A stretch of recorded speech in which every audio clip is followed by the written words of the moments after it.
Salut les Blaugrana, bien les gars, nouvelle vidéo actualité, enfin une officialisation dans le sens des départs depuis un certain moment, c'est Pablo Torre qui a été officialisé, on l'a vu du côté de Majorque, il a même déclaré qu'il avait hâte de commencer l'entraînement avec ses nouveaux coéquipiers, on parlera aussi de Terre Café qui monte au créneau pour aller au bras de fer contre la direction, il a tout simplement séché l'entraînement d'aujourd'hui, il a refusé de s'entraîner, il est resté dans le gymnase certainement en prenant son petit café habituel. Par contre, juste avant que ça commence, est-ce que c'est possible de relancer la propagande Lamine Yamal Ballon d'Or pour sauver le football? Non, je dis ça, je dis rien. Greta, elle veut sauver l'océan, elle nous parle d'écologie, de recyclage. Nous voulons sauver le football. On parle tactique, niveau, balle au pied, magie.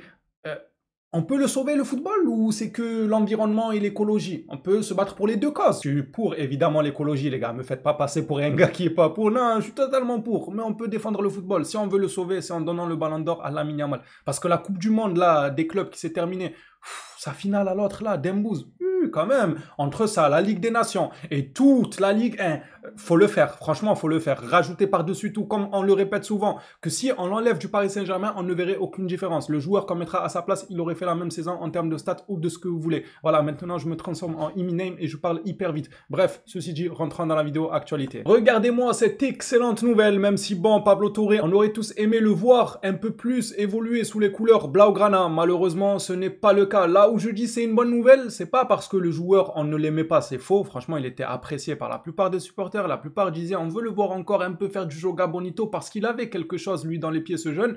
Mais dans le sens où, au moins, on se bouge dans le mercato. Et étant donné qu'on se rapproche de la fameuse règle du 1-1, un joueur qui part, un joueur qui arrive, eh bien là, ça nous fait un départ encore, les gars. Et c'est dans ce sens-là que je dis, enfin, on peut s'estimer heureux pour ça. Passant en revue une petite déclaration de Araujo qui a décidé de connecter ses neurones. Oui, c'est bon, il a trouvé un petit électricien pour qu'il connecte ses neurones dans son cerveau. Apparemment, le joueur s'attend à nous montrer son prime. Vous savez ce que vous allez voir cette saison, mon prime. Apparemment, selon lui, on espère que ce soit vrai et qu'on verra réellement son prime. C'est ce qu'on attend tous. Fan Javi Miguel nous parle de Terre Café. Le bras de fer a commencé du côté de Barcelone. C'est Terre Café qui a choisi de rester au gymnase aujourd'hui et de faire l'impasse sur le premier entraînement de la saison.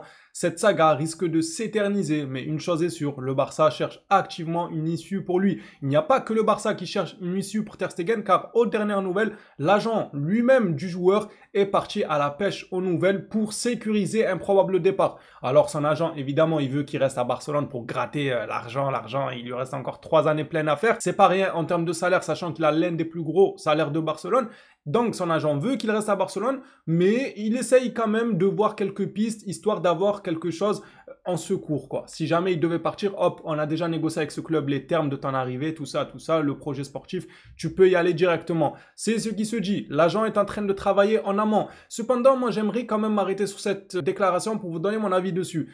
Ter Stegen qui sèche l'entraînement et qui reste au gymnase, en réalité, il pense faire mal à qui? Parce que le club veut se débarrasser de lui. En réalité, est-ce que le joueur dans sa tête pense être en position de force parce qu'il ne l'est pas? Et ça, bien heureusement pour nous, parce qu'il aurait été en position de force sans la fameuse Coupe du Monde qui se rapproche à grands pas. Sans la Coupe du Monde, on n'aurait rien pu faire. Le gars, il a 3 années, c'est un chemin en or qu'il a devant lui à Barcelone. Il reste en vacances, il joue pas, il est en week-end toute la semaine. Franchement, quoi de mieux? Il peut sécher l'entraînement, limite, on peut rien lui dire, même si, bon, ça m'étonnerait, parce que je pense qu'il le fait 1, 2 fois et tout. Chez eux aussi, ça doit exister les fautes professionnelles et dans le contrat, et ça m'étonnerait que dans ce milieu-là, on permette à des joueurs de sécher l'entraînement s'ils n'ont pas envie de venir. Enfin bref, ça dépend les clauses de son contrat. En tout cas, il est en position de faiblesse dû au fait qu'il veut être gardien numéro 1 de l'Allemagne pour la Coupe du Monde qui arrive. T'es en position de faiblesse, mon gars. Je sais pas à quoi tu joues. Tu nous fais la princesse à rester au gymnase et tout, comme si c'était nous les grands perdants. Nous, on a déjà ton remplaçant. On a déjà ton autre gardien. Maintenant, ça parle d'un prêt. Apparemment, ils sont en train de s'entendre sur un prêt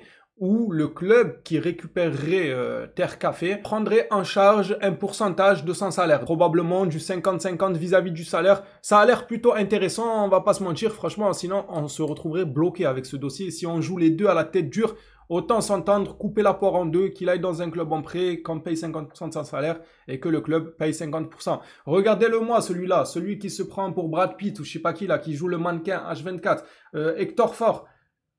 Vous comprenez pourquoi je l'aime pas? Non, après vous me tombez dessus, vous me dites, oh non, t'abuses, il permet de faire souffler Koundé, il souffle personne. Ce gars-là, lui-même, il n'a pas de souffle. C'est Hector faible. Il est faible. Il manque de calcium. En quoi il peut faire souffler quelqu'un si lui-même, il n'arrive pas à souffler? Hector Ford était le seul joueur à être arrivé en retard à sa visite médicale. Tranquille, pas de panique. Il se coiffait sûrement les cheveux. Il se mettait du gel. Il s'est dit peut-être que au camp d'entraînement, il y aura des meufs et tout sur le terrain. C'est Hector Ford, c'est comme ça. Lui, il est comme ça. Et ça sera pas autrement. C'est pour ça que ça fait un moment, j'ai tiré la sonnette d'alarme sur le fait qu'il faut qu'il dégage du club. Il a été en retard donc à sa visite médicale et physique hier et a été réprimandé par le général Hansi Flick. Ce comportement a particulièrement irrité l'entraîneur allemand. La ponctualité est un principe fondamental. On ne sait pas encore quelle sanction Flick choisira pour son premier retard de la saison, mais il y en aura certainement une. Moi, j'ai une idée. Si Flick il veut, c'est tout simple. Même pas besoin de se creuser la tête. Faut juste le priver de ses pots de gel. Voilà, on lui enlève tout ce qui est huile essentielle pour les cheveux, le gel et tout. Il se coiffe pas. Il va devenir fou. Il va plus jamais arriver en retard parce que lui là, il va venir avec les cheveux en pétard pour rentrer dans un match.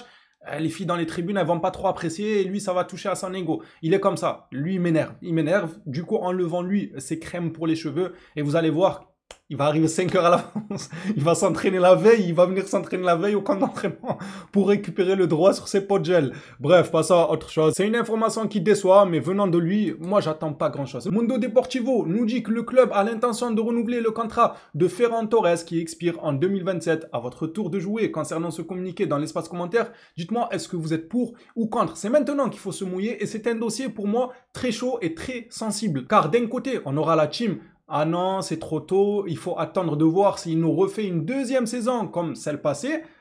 Alors, c'est une solution, mais j'ai envie de vous dire, si tu refais une deuxième saison comme celle passée, le contrat, il va en prendre des sous, les gars. Eh oui, c'est pour ça que je vous dis là, faut se mouiller maintenant. C'est soit on prend le risque de se dire, non, on le prolonge pas, on attend qu'il confirme une deuxième saison de suite en tant que super sub très très bon. Il a été très très bon la saison dernière. À chaque fois qu'on a fait appel à lui, en sortie de banc, ça peut être super intéressant s'il maintient ce niveau-là, mais que s'il maintient ce niveau-là. Je reprends donc, je vous mets en situation, on attend la saison prochaine, s'il confirme la même saison, quand il va négocier pour son contrat, les prix vont augmenter, évidemment.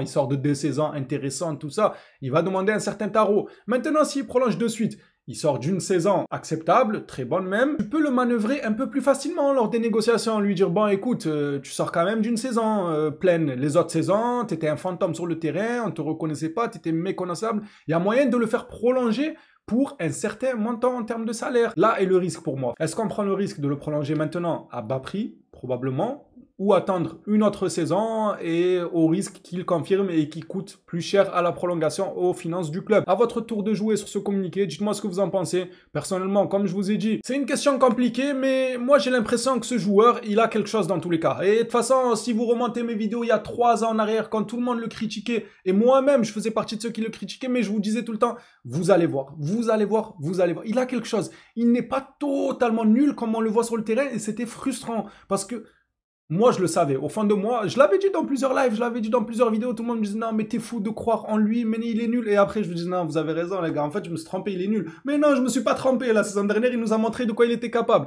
Ça veut dire que ça a confirmé les petits doutes, les petits soupçons que j'avais sur lui quand il était nul. Je me disais, c'est pas possible qu'il soit aussi nul, ce joueur. Ça se voit qu'il a un certain talent, ça se voit. Là, cette saison, il nous l'a montré. Moi, je le prolongerai. Voilà, les gars. En tant que remplaçant, pour faire tourner, pour faire souffler le buteur, car maintenant, selon Deco, Ferran Torres se spécialise au poste de buteur. Mais il garde aussi une certaine capacité sur les ailes pour faire souffler de temps en temps des joueurs. Pourquoi pas? Des joueurs comme ça, espagnols. Il est à la maison, il est chez lui, il aime bien le club, il a envie de rester, il a des amis, il est remplaçant, il va pas trop rechigner d'être sur le banc, il rentre, il apporte.